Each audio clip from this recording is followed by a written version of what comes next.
ಅತಿವೃಷ್ಟಿ ಮಳೆಯಿಂದ ಕೈಗೆ ಬಂದ ತುತ್ತನ್ನು ಬಾಯಿಗೆ ಬರಲಾರ್ದಂಗಾಗಿ ರೈತರ ಬದುಕು ಬೀದಿ ಪಾಲಾಗಿದೆ, ಬೀದಿಗೆ ಬಂದು ಬಿದ್ದಿದೆ.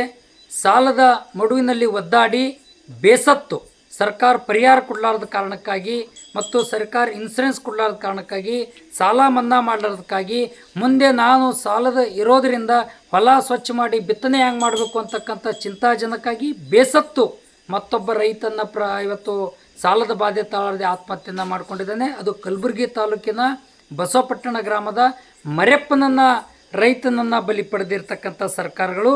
ಇವತ್ತು ಬ್ಯಾಂಕ್ ಆಫ್ ಬರೋಡಾದಲ್ಲಿ 2,40,40,000 ರೂಪಾಯಿ ಸಾಲ ಇದೆ. ಖಾಸಗಿ ಸಾಲನೂ ಕೂಡ ಇವತ್ತು ಸುಮಾರು 8ರಿಂದ 9 ಲಕ್ಷ ರೂಪಾಯಿ ಸಾಲ ಇದೆ.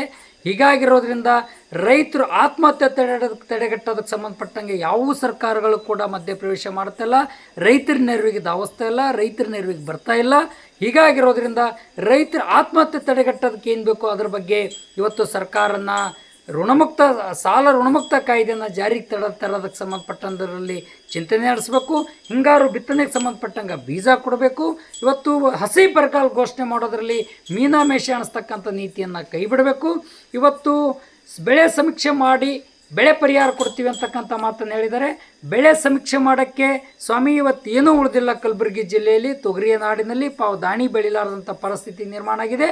ಹಾಗಾಗಿರೋದ್ರೆ ಅವ್ರ ಒಕ್ಕಲ್ತನಗಳನ್ನು ಬರ್ಬಾದಾಗೋಗಿದೆ. ತಕ್ಷಣವೇ ಹಸಿ ಬರಗಾಲ ಘೋಷಣೆ ಮಾಡಿ ತಕ್ಷಣವೇ ರೈತರ ಖಾತೆಗೆ ಪರಿಹಾರ ಆಗ್ತಕ್ಕಂಥ ರೀತಿಯಲ್ಲಿ ಪ್ರಯತ್ನ ಮಾಡಬೇಕು.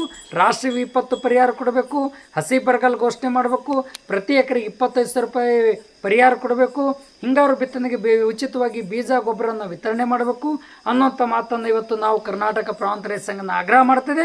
ಯಾವ ಮರೆಯಪ್ಪ ಸಾಲದ ಬಾಧೆ ತಾಳದೆ ಆತ್ಮಹತ್ಯೆ ಮಾಡ್ಕೊಂಡಿದ್ದಾನೆ ಅವನ ಕುಟುಂಬಕ್ಕೆ ಪರಿಹಾರ ಕೊಡಬೇಕು, ಅವ್ರ ಸಾಲ ಮನ್ನಾ ಮಾಡಬೇಕು, ಅವರು ಕುಟುಂಬದ ನೆರವಿಗೆ ಸರ್ಕಾರ ಬರಬೇಕು. ಮತ್ತು ಇಲ್ಲಿರ್ತಕ್ಕಂಥ ಮಂತ್ರಿಗಳೇನಿದ್ದಾರೆ ಮಂತ್ರಿ ಮಾನ್ಯರು ತಕ್ಷಣವೇ ಅವ್ರ ಕುಟುಂಬಕ್ಕೆ ಹೋಗಿ ಭೇಟಿ ಕೊಟ್ಟು ವಿಸಿಟ್ ಮಾಡಿ ಅವ್ರ ಸಾಂತ್ವನ ಹೇಳಿ ಅವ್ರಿಗೆ ಧೈರ್ಯ ತುಂಬತಕ್ಕಂಥ ಕೆಲಸನ ಮಾಡಬೇಕು ಅಂತಕ್ಕಂಥ ಮಾತನ್ನು ಒತ್ತಾಯ ಮಾಡ್ತಾ ಇದ್ದೀನಿ. ಯಾವುದೇ ಕಾರಣಕ್ಕೂ ಕೂಡ ಯಾವ ರೈತರಿಗೂ ಧೈರ್ಯ ತುಂಬತಕ್ಕಂಥ ಪ್ರಯತ್ನ ಸರ್ಕಾರ ನಡೀತಾ ಇಲ್ಲ. ರೈತರ ಬೆನ್ನಿಗೆ ಚೂರಿ ಆಗ್ತಕ್ಕಂಥ ಪ್ರಯತ್ನನೇ ನಡೀತದೆ.